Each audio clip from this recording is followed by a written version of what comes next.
உதாரணத்துக்கு நட்புக்கு எத்தனையோ திரைப்பட பாடல் இருக்கு.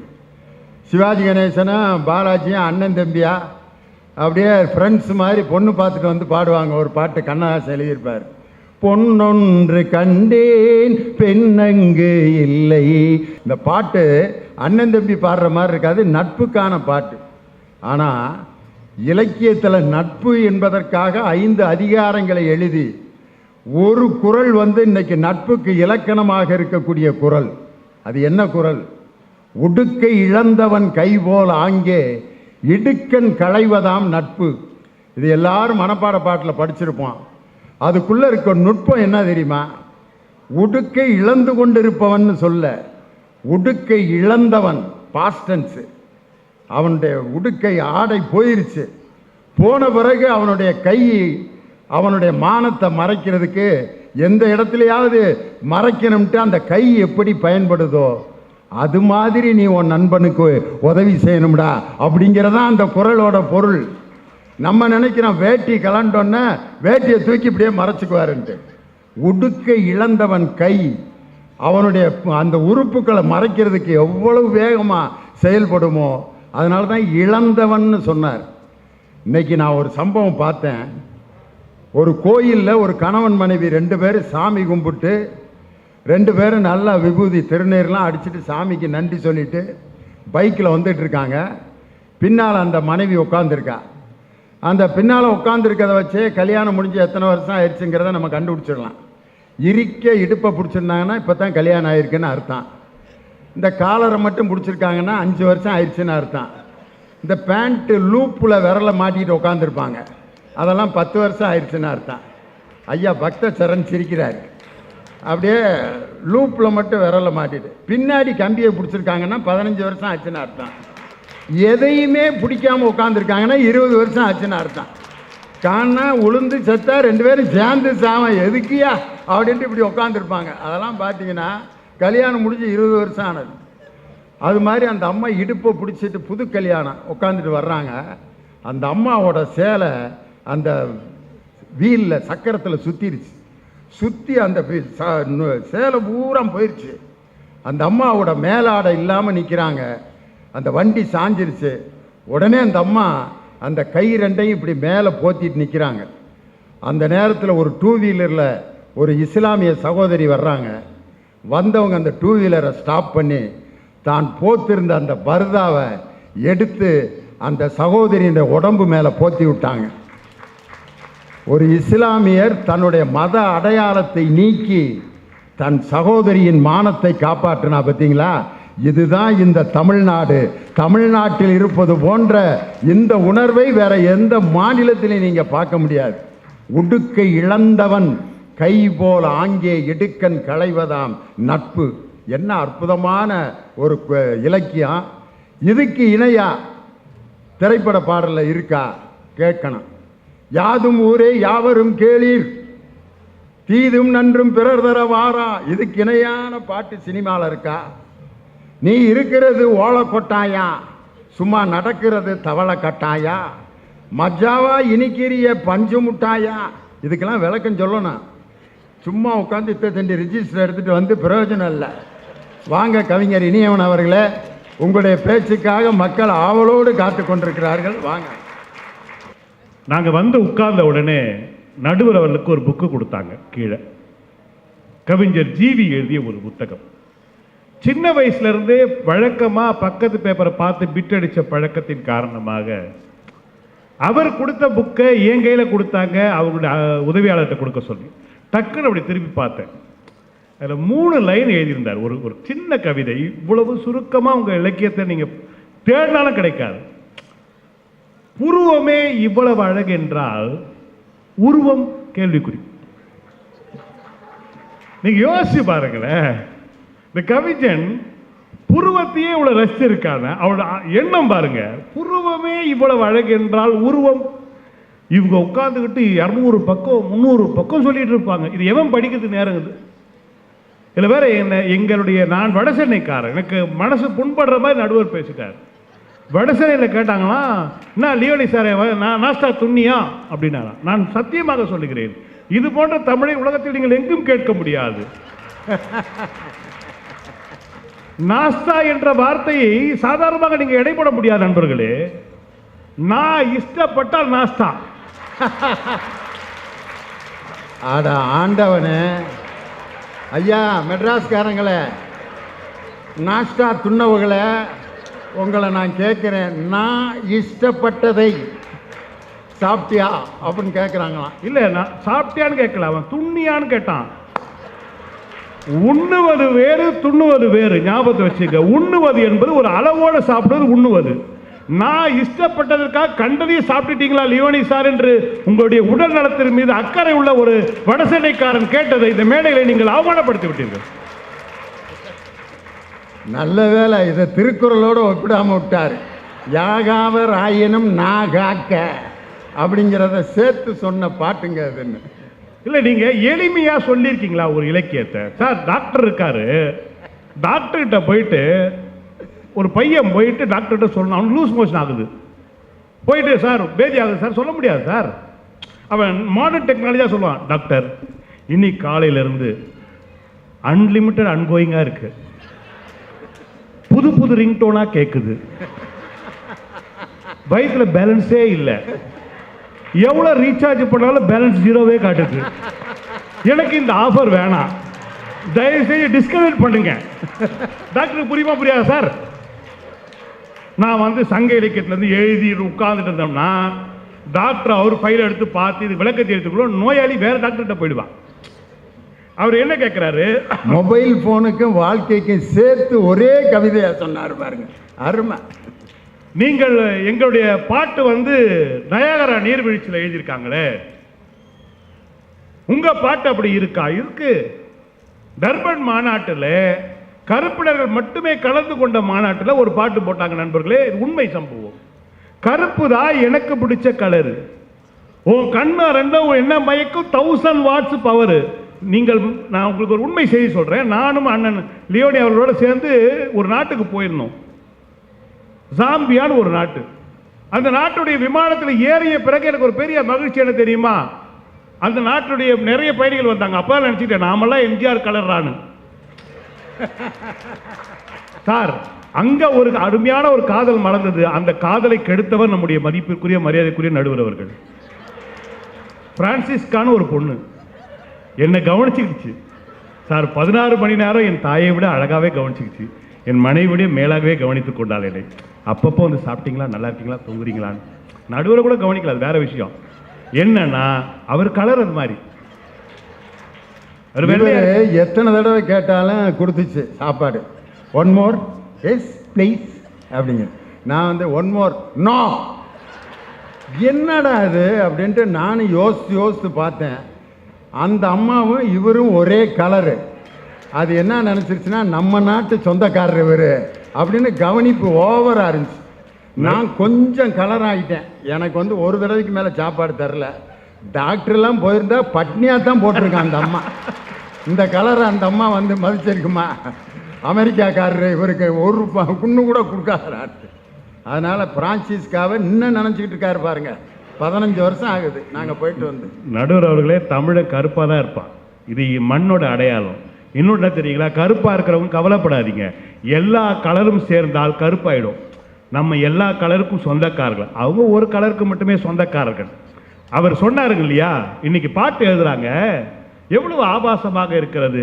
இச்சித்தா இச்சித்தா கண்ணத்தில் இச்சித்தா, பிச்சித்தா பிச்சித்தா கண்ணங்களை பிச்சித்தா. நான் கேட்கிறேன், இது போன்ற ஒரு இலக்கிய அன்பான ஒரு பாட்டு இலக்கியத்தில் இருக்கா? நான் கேட்கிறேன் திருப்பி. ஏங்க அந்த காதலி என்ன சொல்கிறாள், இச்சித்தா இச்சித்தா முத்தம் கொடு, எங்க கண்ணத்தில் இச்சித்தா. ஆனால் நீ இப்போது என்னுடைய காதலன் கணவன் அல்ல, இப்போது எப்படி கொடுக்க வேண்டும் என்றால் பிச்சித்தா பிச்சித்தா, பிச்சு, அவ்வளவுதானங்க. இந்த கண்ணியம் உங்கள் இலக்கியத்தில் எங்கே இருக்கிறது? இது உடனே அவருக்கு விஜயகுமாருக்கு எங்கேயோ கிடைக்கல அந்த ஆதங்கத்தை. ஆனா இன்னைக்கு பாட்டு எழுதுற கவிஞர்கள்லாம் எங்க நெல்லை ஜெயந்தா உட்பட கண்டிப்பா உனக்கு ஒரு பெரிய செலவு வச்சிருவாங்க ஐயா. ஏன்னா ஒவ்வொரு பாட்டுக்கும் எப்படித்தான் ரூமை போட்டு உட்காந்து சிந்திச்சு இப்படி விளக்கம் கொடுக்குறியா? இல்லை நடுவர்களே, இவங்க சொல்றாங்க இல்லைங்களா, இலக்கியங்கள்ல தமிழனுக்கு ஒரு பெரிய பங்கு என்னன்னா, தன்னை தானே சுய பரிசோதனை செய்து கொள்வார். நாம் வந்து இலக்கியத்தை நான் குறை சொல்லவில்லை, ஆனால் குற்றம் இருந்தால் ஏற்றுக்கொள்ளுங்கள். இப்ப டாக்டர் இருக்காரு, எதிரணியில் டாக்டர் இருக்காரு, நான் டாக்டரிடமே கேட்கின்றேன், இதுவரை எல்லாவற்றையும் அளக்குகின்ற கருவியை வைத்திருக்கிறார்களே, மனதை அளக்கின்ற கருவி இருக்கிறதா? மனசுன்னு ஒன்று இருக்கா? இருக்கு, எல்லார்ட்டுமே இருக்கு. மனம் ஒன்று இருக்கிறது, இதயம் இல்லை, மனம் என்ற ஒரு இருக்கிறது. ஆனா அளக்கக்கூடிய கருவி இந்த உலகத்தில் இது இருக்கா? ஆனா கண்ணதாசன் சொல்றா, நெஞ்சிலே நெஞ்சை வைத்து நாவிலே அன்பை வைத்து நல்லவர் போல் நடிப்பார் ஞான தங்கமே. எவ்வளவு பெரிய வார்த்தை பாருங்க. எல்லாருமே நீங்க உங்க ஆபீஸ்ல நல்லா உத்து பாருங்க, 30% பேர் கூடவே இருப்பான். அவன் ஒருத்தர் 2 பேர் ரொம்ப பக்கத்திலே இருப்பான், நம்ம தோல்விலே கை போட்டிருப்பான். இவனை நம்ம கண்டுபிடிக்க முடியாது. ஒருவன் கடவுளிடம் வேண்டினான், கடவுளே எனக்கு நான் எதிரியை சமாளித்துக் கொள்கின்றேன், தயவு செய்து துரோகிகளை அடையாளம் காட்டிவிடு ஏனென்று சொன்னால் அவன் எங்கே இருப்பான் என்று யாருக்குமே தெரியாது. எப்படி ஒரு காந்திக்கு கோட்சேவோ, ஒரு இயேசுநாதருக்கு ஒரு யூதாசோ அப்படி இருப்பார்கள் என்று கண்ணதாசன் யோசிக்கிறார். நான் இன்னும் கேட்கின்றேன், சிலப்பதிகாரத்துடைய சாராம்சம் என்ன? ஊழ்வினை ஊர்த்தி வந்து ஊத்துமா? ஊர்த்தி வந்து ஊட்டும். என்ன பாவம் பண்ணா? தப்பான தீர்ப்பு சொன்னா செத்து போயிட்டான். என்னுடைய கேள்வி, பாண்டிய மன்னன் இறந்ததற்கு நான் கவலைப்படவில்லை. இலக்கியவாதிகள் பதில் சொல்லுங்கள். கண்ணகி என்ன பாவம் செய்தார்? ஒரு குழந்தையை கோவலனுக்காக பெற்றெடுத்த மாதவி செய்த குற்றம் என்ன? ஊழ்வினை ஊட்டுமா? என்னங்க நீங்க பேசுறீங்க? ஒருத்தரை சாவடிக்கிறதுக்காக 2 பிள்ளைகளை தெருவில் விட்டீங்க நீங்க, அப்புறம் வந்து ஜாலியா வந்து உட்கார்ந்து பேசிட்டு இருக்கிறீங்க. ஆனால் திரைப்படத்தில் இந்த திரைப்பட காட்சி எடுக்கிறார், கலைஞர் எடுக்கிறார். பூம்புகார் திரைப்படத்தில் ஒரு பாட்டு எழுதுறார், நீதியே நீ இன்னும் இருக்கின்றாயா, இல்லை நீயும் அந்த கொலைகளத்தில் உயிர் விட்டாயா, அன்று கொள்ளும் அரசின் ஆணை வென்று விட்டது, நின்று கொள்ளும் தெய்வம் எங்கே சென்று விட்டதுன்னு எழுதுறார் கவிஞர், கலைஞர் எழுதுறார். ஞாபகத்தில் வைத்துக் கொள்ளுங்கள், அந்த பாடகி அந்த அம்மையார் வந்து பாட்டை பார்த்த உடனே கேட்கிறாங்க, இந்த பாட்டை எழுதியது யார்? அப்போ சொல்றாங்க, கருணாநிதி என்ற ஒரு இளைஞரை எழுதினார். அவரை கூப்பிடுங்க. தம்பி என்ன இது, என்ன எழுதியிருக்கீங்க? நான் பெரிய முருக பக்தர், அன்று கொள்ளும் அரசின் ஆணை வென்று விட்டது, நின்று கொள்ளும் தெய்வம் எங்கே சென்று விட்டது என்று சொல்றீங்களே, என் அப்பன் முருகன் இல்லையா? கொடிகுளம் கோகுலம் என்று அழைக்கப்பட்ட அம்மையார் கேட்ட கேள்வி கலைஞர் ஒன்றுமே செய்யவில்லை. சரி, நான் மாற்றி தருகிறேன்.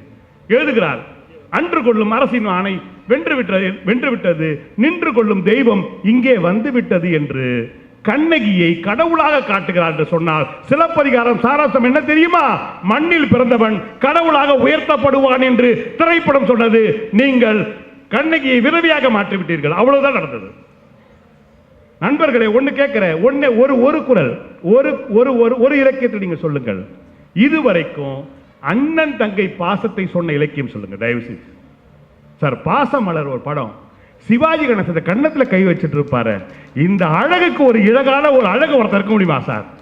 சிறகில் எடை மூடி அருமை மகள் போல வளர்த்த கரை சொல்லவா, கனவில் நிலையாத காலம் இடை வந்த பிரித்த கரை சொல்லவா.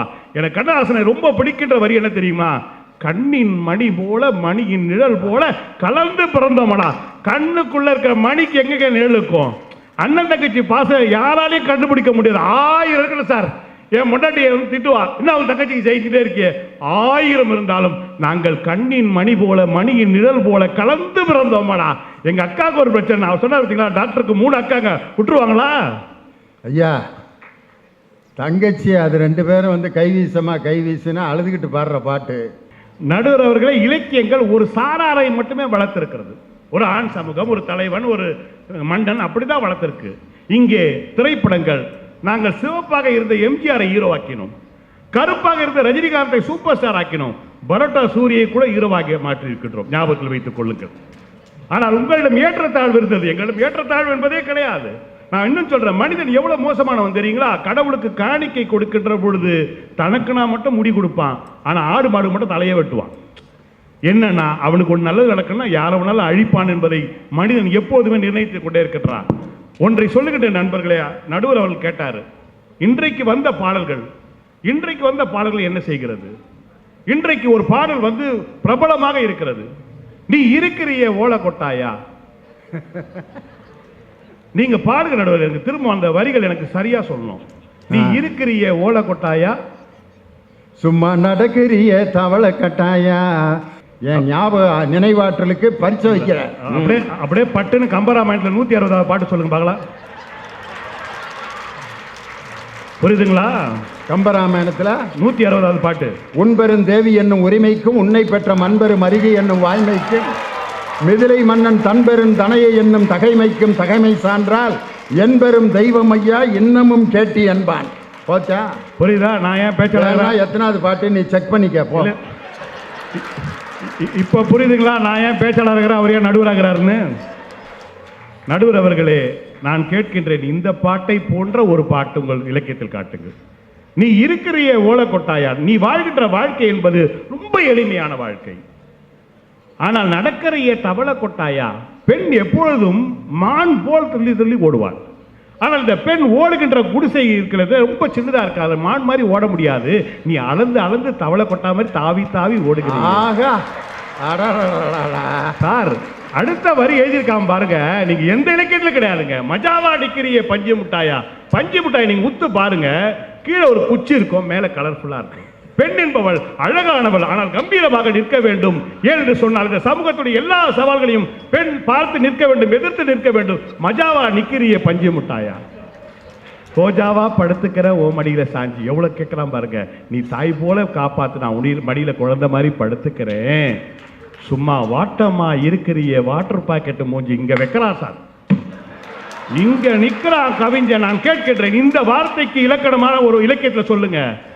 நீங்க மெரினா பீச்சில் போய் பாருங்க, காதலன் காதலியோட மடியில காதலன் படுத்துக்கிட்டு, நம்ம கூட படுத்திருப்போம் வீட்டில் லவ் பண்ணும் போது, இந்த கண்ணத்தை அப்படி பிடிச்சிங்கன்னு வச்சுக்கலாம், அப்படி அமுக்கணும் வச்சுக்கலாம், டப்புக்கு திருப்பி வந்துடும். நீங்க இந்த வாட்டர் பாக்கெட் அமைக்க பாருங்களேன், அப்படி அமுக்கணும் திருப்பி வந்துடும், அமுக்கணும் திருப்பி வந்துடும். சும்மா வாட்டமா இருக்குது வாட்டர் பாக்கெட் மூஞ்சி. ஆனால் இதுல ஒரு சுகாதார சானிட்டரி ஒரு அறிவியல் உண்மை ஒன்று சொல்றான். என்ன மீனை போல ஆஞ்சி, என்ன மீனை போல ஆஞ்சி, என்ன மீனை போல ஆஞ்சி, என்ன மீன் 5 முறை சொல்றான் சார். நான் காசிமேடு பகுதியை சார்ந்தவன், எனக்கு தெரியும். சில பேர் என்ன பண்ணுவாங்க, இந்த மீன் கெட்டு போகாம இருக்குது ஃபார்மாலின்னு சொல்லிட்டு ஒரு கெமிக்கலை போட்டுருவாங்க. அந்த காதலன் தன்னுடைய காதலிட்ட சொல்றான், இந்த சமூகத்துடைய எல்லா அழுக்குகளும் என் மீது படிந்து விட்டது. எப்படி அந்த ஃபார்மாலின் கலக்கப்பட்ட மீனை 5 முறை தேய்த்து தேய்த்து கழுவுவார்களோ அது போன்ற உன் அன்பால் என்னை தேய்த்து தேய்த்து கழுவு என்று சொல்லுகிறான். ஒன்றை சொல்லி நான் நிறைவு செய்கின்றேன் நண்பர்களே. கவிஞர் வாலி அவர் எழுதுகிறார், அவர் பிறந்த போது நடந்த சம்பவத்தை அவர் சொன்னது. அண்ணன் நெல்லை ஜெயந்தா அவர் தான் பேட்டி எடுத்தார், அந்த காட்சியை நான் பார்த்தேன். அவர் சொன்னார், அவர் பிறந்த போது அவங்க அம்மாவுக்கு ஜன்னி வந்துடுச்சு. அவங்க அப்பா சீனிவாச ஐயங்கார் குழந்தை பிறந்துட்டு இருக்கு, ஜன்னி வந்திருக்கு, தாய்ப்பால் கொடுக்க முடியாதுன்னு உடனே அவருக்கு கீழே இருந்த இப்ராஹிம் என்ற ஒருத்தர்கிட்ட கொடுக்கிறார், எப்படியாவது நீ குழந்தையை காப்பாற்று. இப்ராஹிம் கொண்டு போய் தன்னுடைய மனைவி பாத்திமா கிட்ட கொடுக்கிறாங்க. பாத்திமா ஒரு பக்கத்தில் தான் பெற்ற பிள்ளைக்கு பாலையும், ஒரு பக்கத்தில் சீனிவாச ஐயங்காருடைய பெற்றெடுத்த வாலி என்ற அந்த பிள்ளைக்கும் பால் கொடுக்கிறார். நீங்கள் ஞாபகத்தில் வைத்துக் கொள்ளுங்கள். அப்பொழுது அதுக்கு பிறகு வளர்ந்த வாலி அவர்கள் எழுதுகிறார், அல்லாஹ் அல்லாஹ் நீ இல்லாத இடமே இல்லை, நீதானே உலகத்தின் எல்லை என்று ஒரு இஸ்லாமிய பாடலை இவ்வளவு தெளிவாக எழுத முடியும் என்று சொன்னால், ஒரு மனிதனை பிறக்கும் போது ஒரு கரு இருக்கிறது அல்லவா, அந்த கருவிலே நல்ல எண்ணங்களை ஊற்றி வளர்க்கக்கூடிய ஆற்றல் எங்களுடைய திரைப்பட பாடலுக்கே இருக்கிறது என்று கூறி வாய்ப்பளித்த நல்ல உள்ளங்களுக்கு நன்றி பாராட்டி விடைபெறுகிறேன். நன்றி, வணக்கம். இனியவா, நீ வேணா அடுத்த புத்தக திருவிழாவில் உன் புக்கு ஒரு ஸ்டாலில் இருக்கணும்.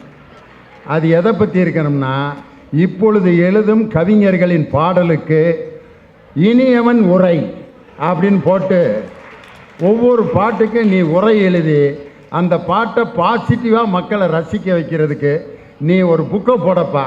அடுத்த தடவை பப்பாசியில் அந்த புக்கை ரிலீஸ் பண்ணி உனக்கு அந்த அடுத்த ஸ்டாலில் அதை கொண்டு வரப்போது.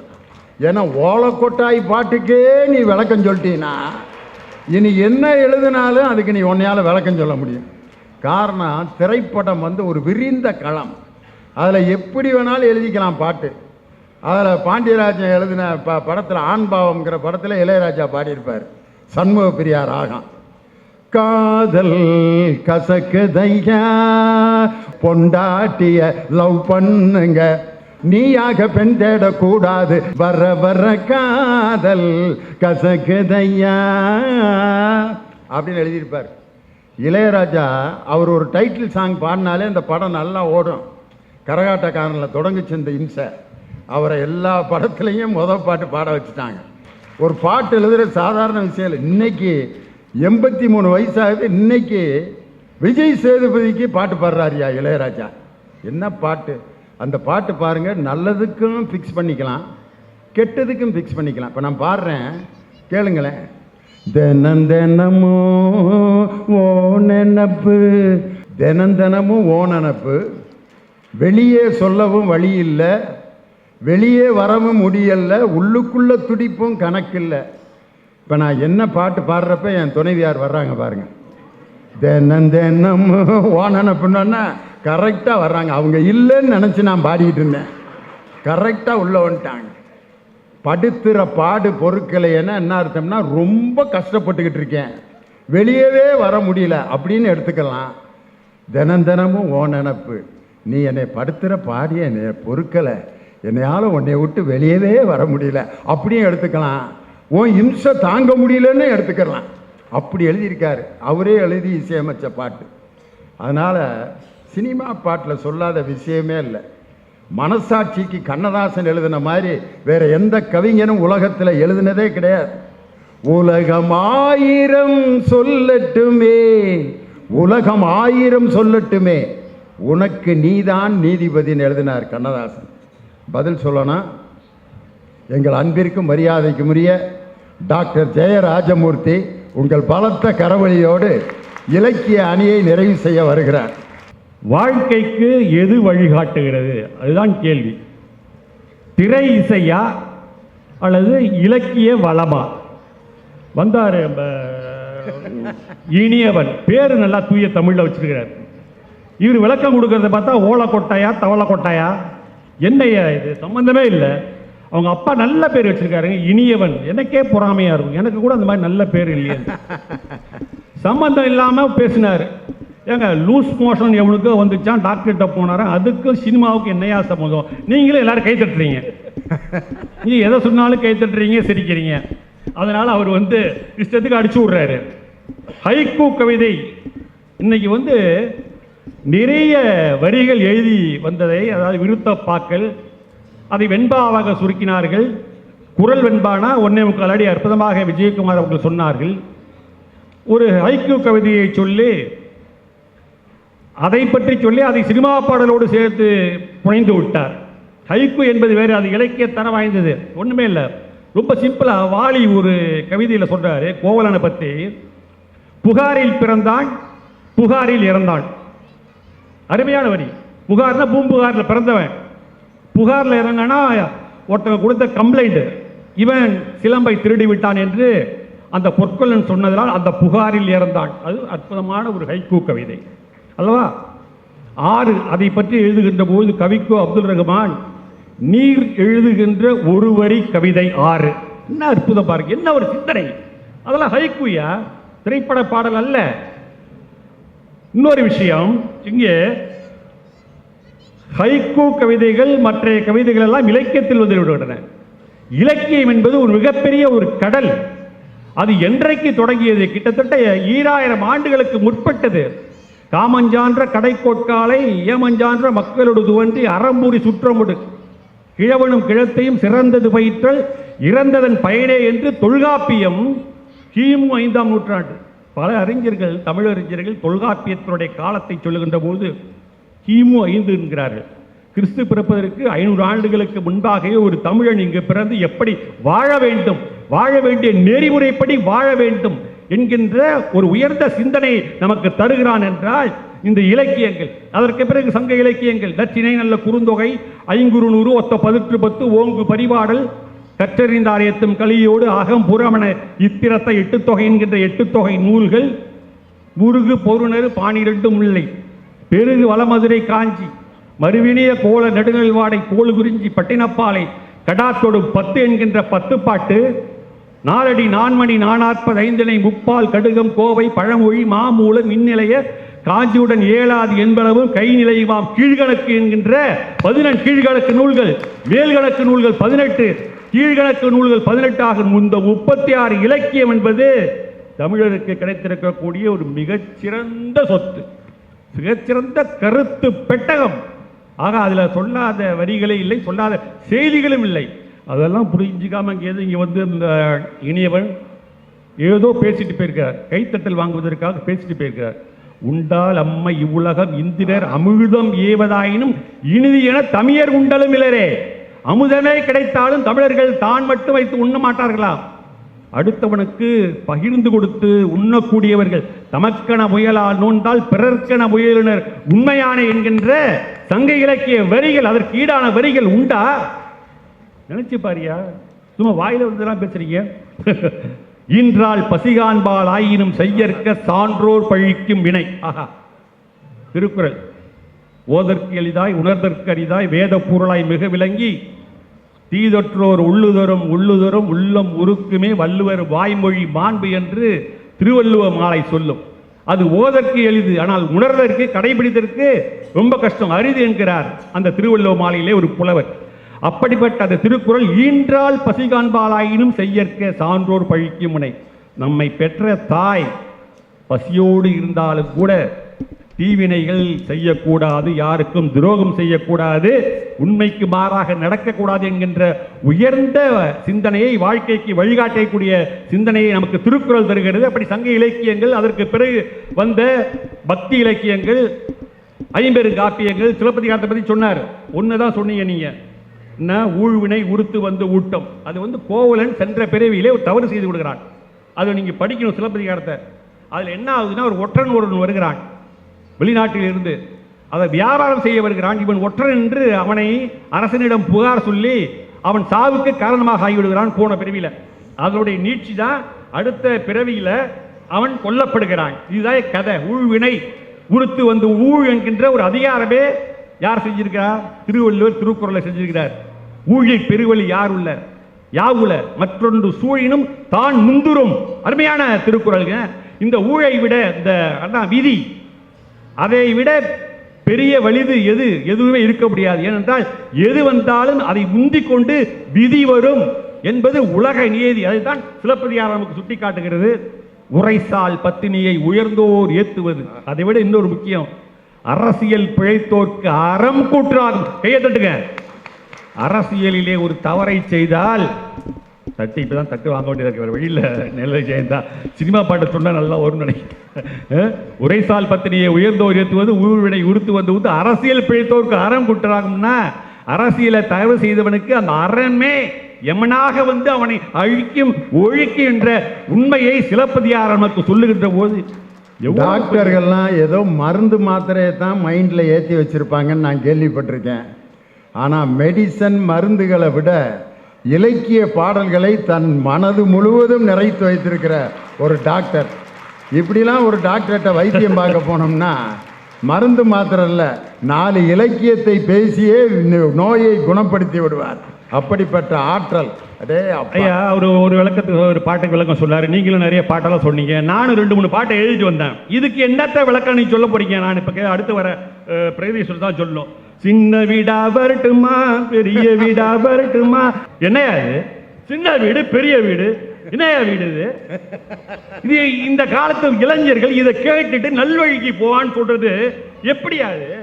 இந்த ஓலை கொட்டாய்க்கு நீ ஏகப்பட்ட விளக்கத்தை கொடுத்துட்டீங்க. தமிழை கொள்ற நிறைய பாடல்கள் எங்க நல்ல தமிழை பேசிக் கொண்டிருக்கக்கூடிய செந்தமிழ் நாடு என்னும் போதினிலே இன்ப தேன் வந்து பாயுது காதினிலே என்ற இலக்கியத்தை பேசிய இந்த மண்ணில ஊதா ஊதா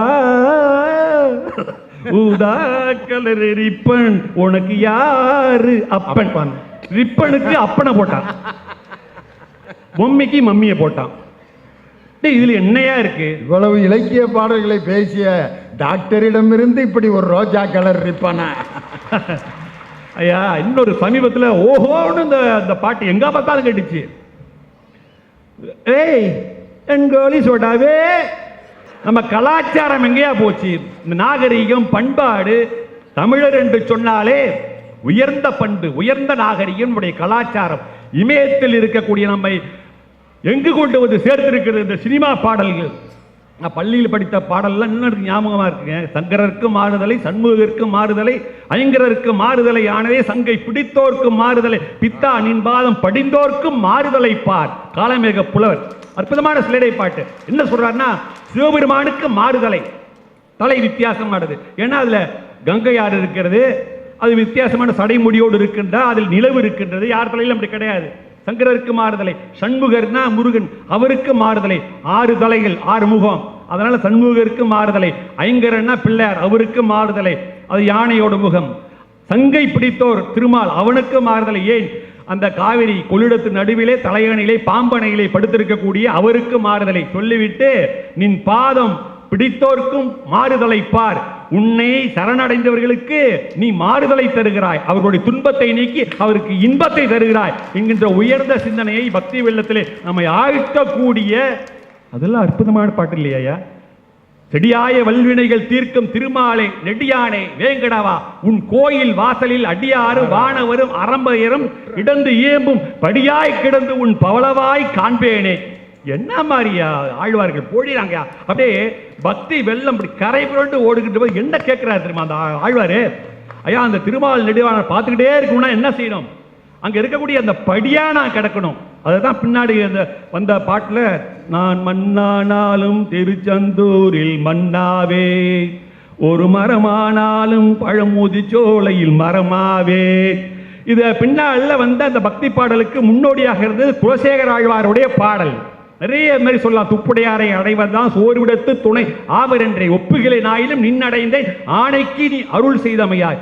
எய்ப்பு என்னை வந்து நலியும் போது அப்போது ஏதும் நான் உன்னை நினைக்க மாட்டேன், அப்போதைக்கு இப்போதே சொல்லி வைத்தேன் அரங்கத்து அரவணை பள்ளியானே. என்ன தமிழ் பாருங்க, ஆழ்வார்கள் தமிழ். அப்படியே பெரிய ஆழ்வார் பாட்டுக்கு என்ன சொல்றேன்னா, கடைசி காலத்துல சங்கரா சங்கரான்னு பேசுறேன். என்னடா போகுது கோமா ஸ்டேஜ், எய்ப்புனா அந்த கோமா ஸ்டேஜுக்கு போயிட்டோம்னா என்ன, பாலை ஊற்றுவான் நம்பால். ஏன்னா இவன் இழுத்துக்கிட்டே கிடக்குறான், எப்போ முடியும்னு தெரியாது. அது பாலை ஊற்றுனா நேராக முழுக முடியாது, நேராக லங்ஸில் போயிடும், அவ்வளோதான் நிமோனியா. அது ஆஸ்பிரேஷன் நிமோனியா நம்ம முடிச்சிடுவான், கதையை முடிச்சிடுவான். அப்போ எய்ப்பு என்னை வந்து நெளியும் போது அப்போது உன்னை நான் நினைக்க முடியாது, சொல்ல முடியாது, ஓம் நமோ நாராயண சொல்ல முடியாது, அப்போதைக்கு இப்போதே சொல்லி வைத்தேன். என்ன இதுல கருத்துனா, நான் வாழக்கூடிய இந்த காலகட்டத்தில் நல்லா இருக்கும்போது, உடல் நலம் நன்றாக இருக்கும் போதே பிறருக்கு உதவி செய்து வாழ வேண்டும், பிறர் போற்றும்படி பிறர் மெச்சும்படி வாழ வேண்டும். இன்னொரு விஷயத்தை நான் இங்கே சொல்ல ஆசைப்படுறேன், நிறைய சொல்ல நடுவர் அவர்களே. என்ன இதுல விஷயம் கேட்டீங்கன்னா, இந்த இலக்கியத்திலிருந்து தான் நிறைய திரைப்பட பாடல்களை காப்பி அடிக்கப்பட்டிருக்கின்றன. அப்படி போடுங்க. பருகிய நோக்கெனும் பாசத்தால் பிணித்து ஒருவரை ஒருவர் உள்ள மீர்த்தலால் வரிசில எண்ணலும் வாட்கண் நங்கை ஒருவரை ஒருவர் மாரிப்புக்கு இதயம் எழுதினார். இது ஒரு கம்பராமாயண பாடல். இதை நம்மால் மாற்றி எழுதியிருப்பான், அற்புதமா மாத்தி. நலம் நலம் வரியாவல், அது அடுத்த வரி, நீ இங்கு சுகமே நான் அங்கு சுகமா.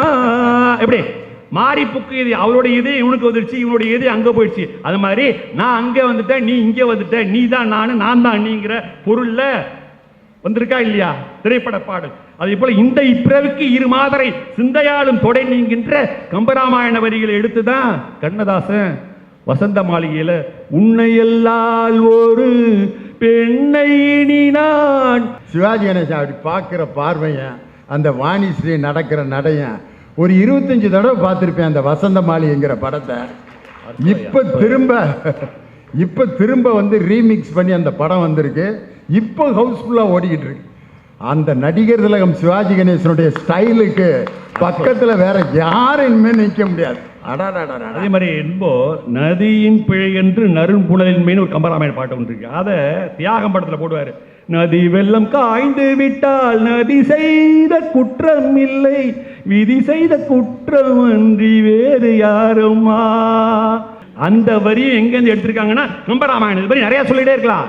அது மாதிரி அத்தம் வாழும் அகத்து மட்டே விழி அம்பொழுகே மெத்திய மாதர் வீதி மட்டே தலை கைமேல் வைத்து விம்மி மிம்மி அழும் மைந்தரும் சுடுகாடு மட்டே பற்றி தொடரும் இருவினை பாவ புண்ணியமே. பட்டினத்தார் எங்க ஊர் திருவன்காட்டில் உலா வந்தவர் பட்டினத்தடிகள், அவர் பாடினார். அது மாதிரி கட்டி அழும் மனைவியும் பெண்டினும் காலத்தச்சன் வெட்டி முறிக்கும் மரம் போல சரீரத்தை வீட்டி விட்டால் கொட்டி முழைக்கி அழுவார் மயானத்திற்கு அப்பால் எட்டி அடி வைப்பாரோ இறைவா கச்சிய கம்பனே.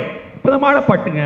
இந்த சிந்தனையை உள்வாங்கி தான் வீடு வரை உறவு, வீதி வரை மனைவி, காடு வரை பிள்ளை, கடைசி வரை யாரோ, இது மாதிரி நிறைய சொல்லலாம்.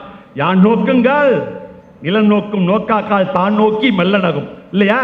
இதுக்கு ஒரு பாட்டு இருக்கு நடுவர்களே, உங்களுக்கு தெரிஞ்சிருக்கும். உன்னை நான் பார்க்கும் போது விண்ணை நீ பார்க்கின்றாயே, விண்ணை நான் பார்க்கும் போது. நல்ல இலக்கியங்களை, தமிழ் இலக்கியங்களை, குறிப்பாக திருவாசகம் போன்றவற்றை, தேவாரத்தை, கம்பராமாயணத்தை, சிலப்பதிகாரத்தை நன்றாக படித்ததனால்தான் வாலியும் சரி, கவியரசு கண்ணதாசனும் சரி புகழ்பெற்ற கவிஞர்களாக ஒளிர்ந்தார்கள், மிளிர்ந்தார்கள் என்றால் அது மிகையாகாது. கவியரசு வைரமுத்து கூட பல வரிகளை இலக்கியங்களிலே, சங்க இலக்கியத்திலிருந்து எடுத்து கையாண்டிருக்கிறார். வாலியோட பாட்டு கொண்டு சொல்லட்டுமா? ஒரு நாள் 7 நாள் போல் சொல்லும் சேன் சென்றார் மறுநாள் வைத்து ஏங்குபவருக்கு. தலைவன் வெளிநாட்டில் போய் வேலை செய்யறான். அப்ப தலைவிக்கு எப்படி இருக்குமா? ஒரு நாள் போறது 7 நாள் போறதை போல இருக்குமா, 7 நாள் கடந்ததை போல துன்பத்தை தருமா. அது மாதங்களும் வாரம் ஆகும், இல்லையா? இது வாலியோட வரி தானே. எங்கே எடுத்திருக்கார்? திருக்குறளிலிருந்து எடுத்திருக்கிறார். ஆகவே உலக பொதுமறையா பொருளெனின் வேறென்ப வேறு எனின் அன்று என்ப அரு சமயத்தார் ஒன்று நன்றி என்று எப்பாலவரும் ஒழிவது வள்ளுவர் முப்பால் ஒழிந்த மொழி என்ற அந்த திருக்குறள், அதை படிக்க வேண்டும். தமிழ் இலக்கியங்கள் அது எத்தனை இவ்வளோ புத்தகம் இருக்க, இது எல்லாம் ஏதோ திரை சம்பந்தமா எத்தனை புத்தகங்கள் அதில் இருக்க போகுது? 1 2 ஏதாவது இருக்கும். அதுவும் இலக்கியத்தோடு தொடர்புடைய புத்தகங்களாக தான் இருக்கும். நீ இணையா நீ என்ன புத்தகத்தை வந்து போட்டீங்கன்னா இந்த வருங்கால தலைமுறை ஒரு வழி ஆயிடுவான். ஏற்கனவே லூஸ் மோஷன் வந்ததில்லை, ஏற்கனவே லூசு பிடிச்ச மாதிரி கீழ்க்கு சுத்திட்டு இருக்கானோ என்னமோ இப்படி ஏற்றி ஒரு வெட்டுறான், மேலே மட்டும் இப்படி வச்சிருக்கான். அது மஷ்ரூம் மாதிரி இருக்கு. மஷ்ரூம் அது என்னையா புளியோவா எங்கேயோ போயிட்டு இருக்கான், அவனை நீ கெடுத்து விடாதையா நடுவர் அவர்களே. ஆகவே இந்த இலக்கிய வரலாறு என்பது சினிமா 100 வருஷம் தாங்க, 100 வருஷம் தான். இன்னும் சொல்ல போனால் 1931 தான் சினிமாவே முதல்ல பேசும்படமே காளிதாஸ் வந்திருக்கு. 31 ஒரு 100 ஆண்டுகளுக்கு உள்ளதான் சினிமா. அதுக்குள்ள எல்லாம் அடங்கி போச்சு. சின்ன ஒரு ஃபீல்டு தான் அது சினிமாங்கிறது. இலக்கியம் என்பது அது வானத்தை போல. அறிவை விரிவு செய், அகண்டமாக்கு, விசால பார்வையால் வீழ்கு மக்களை. ஒரே ஒரு திரைப்பட பாடல்கள் சொல்லுவாங்க, அறிவுக்கு வணங்கு வள்ளுவரை போல், அன்புக்கு இணங்கு வள்ளலாரை போல், கவிதைகள் வழங்கு பாரதியை போல், மேடையில் முழங்கு அறிஞர் அண்ணா போல். அந்த மேடையிலே அறிஞர் அண்ணா முழங்குகிறார் என்றால் அது திருவாசகம் கூட வரும், திருவாசகம் வரும், அது தேவாரம் கூட வரும், திருமூலர் திருமந்திரம் வரும். ஒன்றே குலம் ஒருவனே தேவங்கிறது அண்ணா சொல்றதா பல பேர் சொல்லுவாங்க. அல்ல, திருமூலர் திருமந்திரத்திலிருந்து எடுத்தது. ஒன்றே குலமும் ஒருவனே தேவனும் நன்றே நினைமின் நமனில்லை நானுமே என்கின்ற ஒரு திருமந்திரம் இருக்கிறது. அதனால் நன்றாக படித்தவர்களால் தான் அறிஞர்களாக ஆக முடியும். இது போன்ற கற்றறிந்த சபையிலே வந்து பேச வேண்டும், கைத்தட்டலை பெற வேண்டும் என்றால் உண்மையாக பல நூல்களை படிக்க வேண்டும். அதனால தான் பாவேந்தன் பாரதிதாசன் சொன்னார், நூலைப்படி, சங்கத்தமிழ் நூலைப்படி, காலைப்படி, கடுப்பகல் படி, மாலை படி, இரவு படி, கற்கத்தான் வேண்டும் அப்படி, கல்லாதால் வாழ்வது எப்படி என்று பாவேந்தன் பாரதிதாசன் கேட்டார். ஆகவே எத்தனையோ இலக்கியங்கள். வள்ளலாருடைய பாட்டை ஒன்னோடு சொல்லிடுறேன். ஆதியும் நடுவும் அந்தமில்லா அருட்பெருஞ்சோதியின் உள்ளத்தை நீதியில் கலந்து நிறைந்தது நானும் நித்திய நாயினேன் உலகில், சாதியும் மதமும் சமயமும் தவிர்த்தே சுத்த சன்மார்க்க வீதியில் உமைத்தால் நிறுவல் உண்மை விளம்பினேன் வம்மினோ விரைந்தே என்று சாதிகளை மதங்களை கடந்த ஒரு சன்மார்க்க உலகத்திற்கு, இந்த உலகத்தில் இருக்கக்கூடிய அனைத்து மக்களையும் அறைகூவி அழைத்த வள்ளல் பெருமானாருடைய அருட்பாவம் அப்படித்தான் நல்ல வழி நம்முடைய வாழ்க்கைக்கு காட்டுகிறது. பாவேந்தன் பாரதிதாசனுடைய வரிகள் ஏக சொல்லிக்கிட்டே போகலாம்.